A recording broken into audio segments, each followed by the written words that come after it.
Hello, my friend. Stay a while and listen. What's going on, guys? It's Filthy and I'm back with another video. Today we're looking at the GoD, which is the starting set for season 22. This is going to be how to speed farm, kind of somewhere in the region of 103 to 105 with only the 800 Paragon points and obviously some fairly decent gear pieces, but nothing absolutely crazy. Before we add this fourth cube slot here for season 22, is the best build in the game.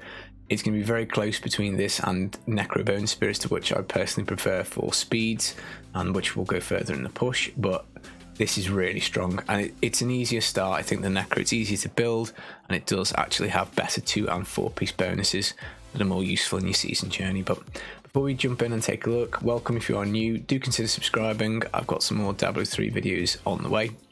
And thanks for all the love on Twitch lately. It's been absolutely amazing. Thanks to everyone who's subbed, anyone who's come by to say hello. Obviously just really nice to talk to people in the community. So yeah, do feel free to stop by. The God set 2-piece, we gain 4 momentum stacks whenever we attack with a primary skill. These are right here. And what they do is they disappear once per second. So you need to be clicking this once every second just to keep it at 20. So 19-20 stacks is kind of where you want to be, so just a nice little smooth rhythm like this, just keep yourself up at 20 stacks. We get 10% extra damage for each stack, so that's 200% damage at max stacks, which is obviously very nice. Now 4-piece strafe will automatically fire out hungering arrows, so as we strafe and hit stuff, we fire out our last use primary skill. We only have the one, so it is hungering arrow. We also get 60% damage reduction, which is nice, keeps us quite tanky. And we also get 8% move speed for each one of these momentum stacks. So again, another really good reason. Keep these stacks up at 20 because it's 160% move speed. So again, just keep them up and you should be absolutely fine. You'll move very quickly. So these 2 and 4 piece bonuses are amazing for doing your season journey. A modifier on the 2-piece, yes please, and loads of move speed on the 4-piece. It'll just make your season journey super quick. 6-piece is nice and straightforward. We've got a 10k damage modifier on primary skills.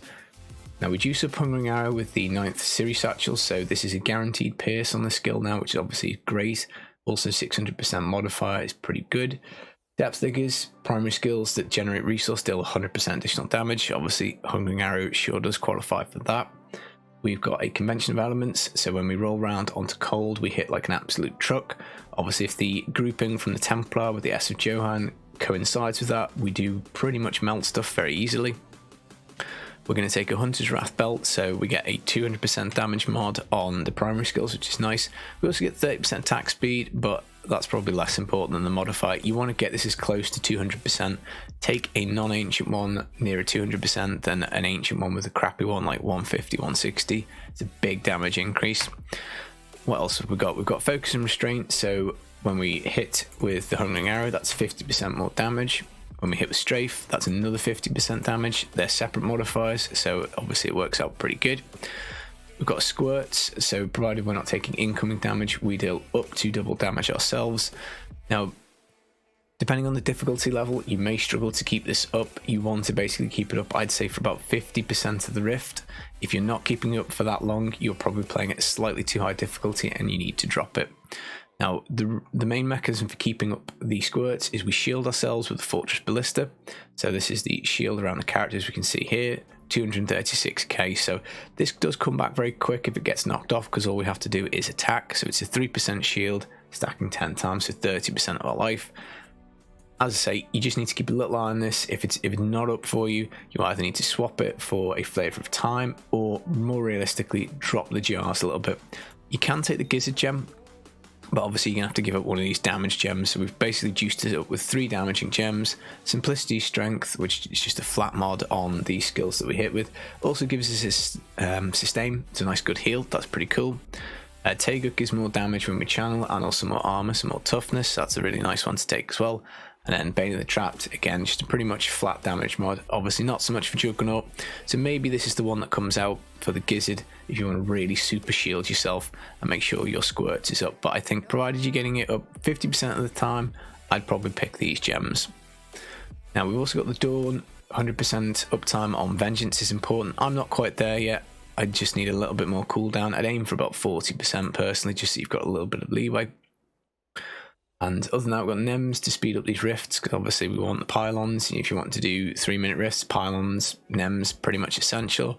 And then Raps of Clarity is pretty nice, because this will basically give us 50% damage reduction pretty much whenever we fire off. So, it just makes it tanky. It means we can play the squirts at a higher level than we can do on season. Now, if you don't want to take NEMs, or you're struggling a little bit with either damage or with toughness, by all means, you can just sub in the Mantle of Channeling. This is more damage, 25%, and more damage reductions. Again, a pretty nice choice, but I just like NEMs. I like doing rifts in 2.5-3 minutes if I can, so I pretty much always pick them. We want Cold Element on the Bracer, Cold Element on the Necklace, Hungering Arrow damage, 15% modifier here, 15% on Trousers as well. So these two, 30% extra damage, obviously is pretty nice. Now, you're probably going to have your push pieces. You have tons of area damage. GoD scales really well with that. So double crit, area damage, cooldown. Obviously, area damage and cooldown on your shoulders. You really want to get area damage and cooldown on both of your crossbows. It's much better to pick up than, say, attack speed or damage percent. So ideally you want cooldown and area damage. I haven't rolled a cooldown on here. I probably should do. I should take off the vitality. But obviously it's PTR, so we're not putting super try hard mode just as of yet. But that's, I think, the gearing. I mean, crit chance on your helm, obviously pretty important. Other than that, just some defensive stats should see you fine. So Strafe Rocket Storm. This just seems to do the most damage.